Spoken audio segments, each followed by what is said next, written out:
Hello दोस्तों, स्वागत है आप सभी का हिंदी टॉपर्स यूट्यूब चैनल पे। आज का जो वीडियो है वो काफ़ी इम्पोर्टेंट है क्योंकि भारत के लिए ये काफ़ी खुशी की बात है कि हमें अपना पहला जियो पार्क मिल गया है। तो आज के इस लेक्चर में हम लोग जानेंगे कि जियो पार्क क्या होते हैं, इनको कौन अप्रूवल देता है और कैसे ये हमारे इन्वायरमेंट से जुड़े हैं और कैसे मानव सभ्यता को इससे बेनिफिट होता है। ठीक है, तो चलिए स्टार्ट करते हैं वीडियो को। तो मध्य प्रदेश के जबलपुर जिले में, मध्य प्रदेश का जो जबलपुर जिला है, मैप में आप लोग देख पा रहे होंगे, ये जो हिस्सा है जबलपुर जिले में, और जो लम्हेटा गांव है, क्या गांव, लम्हेटा, नर्मदा नदी के किनारे लम्हेटा गांव में पहला जियोलॉजिकल पार्क की स्थापना की जाएगी। ठीक है, और इसकी मंजूरी किसने दी है, ये पीटी में क्वेश्चन पूछा जा सकता है। इसकी मंजूरी दी है भारतीय भूवैज्ञानिक सर्वेक्षण के द्वारा, जियोलॉजिकल सर्वे ऑफ इंडिया के द्वारा। ठीक है, तो देखिए जबलपुर अपने आप में ये नहीं है कि पहली बार ही जबलपुर न्यूज में आया है क्योंकि यहाँ पर जियो पार्क की घोषणा की गई, नहीं, जबलपुर पहले से ही काफी चर्चा में रहा है।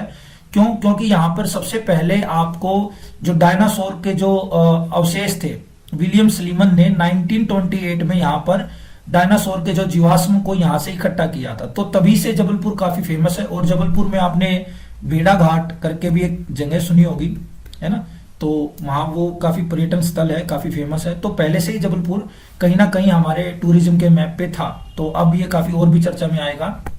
तो जियो पार्क की स्थापना होने से क्या बेनिफिट होंगे? बेनिफिट ये होंगे कि यहाँ पर जो डायनासोर के अंडे और अवशेष मिले थे, अब ये क्या है, इंटरनेशनल लेवल पर आ जाएगा, इंटरनेशनल लेवल पर आ जाएगा, क्योंकि इसको यूनेस्को ने मान्यता दे दी है। क्योंकि यूनेस्को ने अब इसको अप्रूवल दे दिया है, इसको एक हेरिटेज साइट के तौर पर घोषित कर दिया है। और अब चूंकि यहाँ पर जियोलॉजिकल पार्क भी बनेगा, तो इंडियन गवर्नमेंट और यूनेस्को दोनों मिलकर इसको आगे बढ़ाएंगी और इसको एक बेहतर टूरिज्म प्लेस के तौर पर डेवलप करने में अब हमें फायदा होगा, हमारे देश की इकोनॉमी को भी फायदा होगा। तो देखिए यहाँ पर इसके अलावा अंडे और अवशेष मिले हैं, यहाँ पर दुनिया भर के पर्यटक आएंगे। लम्हेटा घाट और चीता पहाड़ को पहचान मिलेगी। मदन महल पहाड़ी पर शिलाओं का अद्भुत संतुलन, ये देखिए शिलाओं का अद्भुत संतुलन, ये काफी हैरत अंगेज चीजें हैं, इतना आसानी से देखने को नहीं मिलती, लेकिन जबलपुर में ये चीजें आपको देखने को मिल जाएंगी।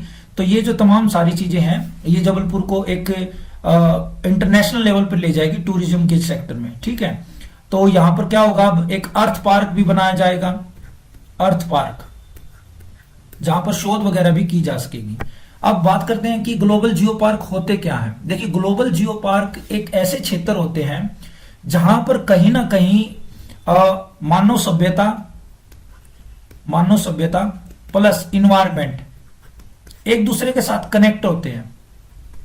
मतलब एक ऐसी जगह जहां पर कभी ना कभी मानव सभ्यता के कुछ अवशेष मिले होंगे और वहां पर वो क्या है, इन्वायरमेंटली भी उसका कुछ ना कुछ इंपॉर्टेंस होता है। तो ऐसी जगहों को यूनेस्को के द्वारा संरक्षित करने के लिए एक नेटवर्क की स्थापना की गई, जिसको नाम दिया गया ग्लोबल जियो पार्क, है ना, एक नाम दे दिया गया भाई हमें ऐसी जगहों को संरक्षित करना है। तो संरक्षित कब करेंगे, जब आप एक पहल करोगे। तो पहल का नाम दिया गया ग्लोबल जियो पार्क। तो जो ये ग्लोबल जियो पार्क की स्थापना है, ये बिल्कुल निचले स्तर से की जाती है। निचले का मतलब क्या होता है, ऐसा नहीं है कि कोई ऊपर से सरकार बैठ के ऑर्डर दे देगी और नीचे तक फॉलो होगा, नहीं, नीचे से जो सामुदायिक, जहां का जो वहां का लोकल कम्युनिटी है, उसको भी इसमें शामिल किया जाता है। सरपंच है, पंच है, वहां की जनता है, उनको भी इसमें भागीदार बनाया जाता है। ठीक है ना, तो मिलजुल कर एक कम्युनिटी के लेवल पर इस चीज को आगे बढ़ाया जाता है।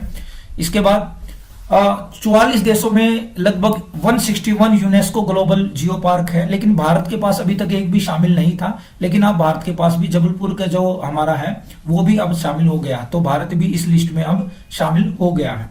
अब इसके बात आती है कि इसका मैनेजमेंट कौन करता है ना, मैनेजमेंट अब आपने घोषित तो कर दिया, तो कोई ना कोई मैनेजमेंट तो करेगा। तो देखिए अगर सवाल पूछे कि यूनेस्को इनका मैनेजमेंट करता है, देखिए तो यूनेस्को क्या करता है ना, घोषित करता है, यूनेस्को मैनेज नहीं करता। मैनेज कौन करता है, जो लोकल गवर्नमेंट है, जो लोकल गवर्नमेंट है, वो वहां का जो सरकार है, जैसे भारत सरकार है, उसके बाद मध्य प्रदेश में भी सरकार है, उसके बाद जो तीसरा लेवल है नगर निगम है या पंचायत है।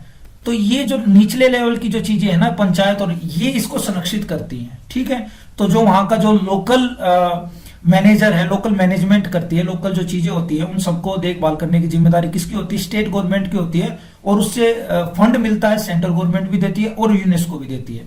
तो अब अगर किसी क्षेत्र को जैसे जियो पार्क घोषित कर दिया गया, तो वहां पर जो लोकल लोग रहते तो उनके ऊपर कोई रिस्ट्रिक्शन लगा दिया जाता, तो इसका आंसर आएगा नहीं।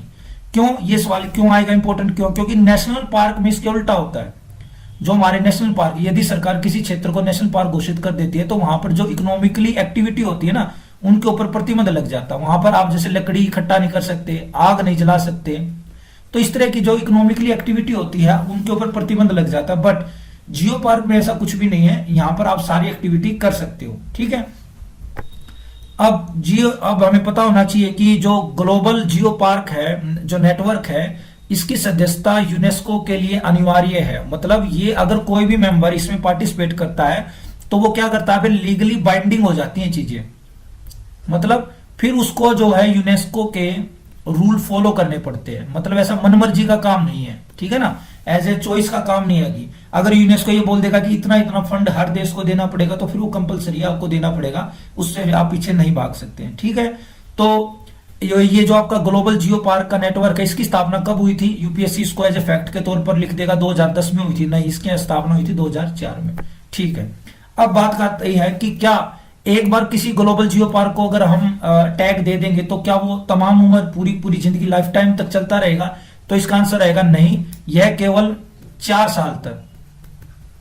साल तक ही किसी भी प्लेस को जियो पार्क का टैग दिया जाता है। फिर 4 साल के बाद उसका इवेल्युएशन होता है। अगर वो अपने मानकों पर, अपने पैमानों पर खरा उतरता है तो उसको फिर ये आगे बढ़ा दिया जाता है, अदरवाइज उसके वहां से वापिस वो टैग ले लिया जाता है। तो ये तमाम चीजें हैं जो कि आपका ग्लोबल जियो पार्क इस तरह से संचालित होते हैं। और इसको कौन करता है संचालित?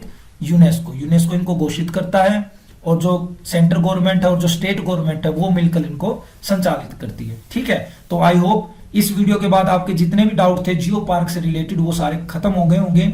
अब आपको ये टॉपिक की और बेहतर समझ हो जाएगी, ठीक है। तो चलिए आज के वीडियो में इतना ही है, मिलते हैं आप लोगों से नेक्स्ट वीडियो में। तब तक अपना ध्यान रखिए, स्वस्थ रहिए और अपनी पढ़ाई को कंटिन्यू बनाए रखिए। धन्यवाद।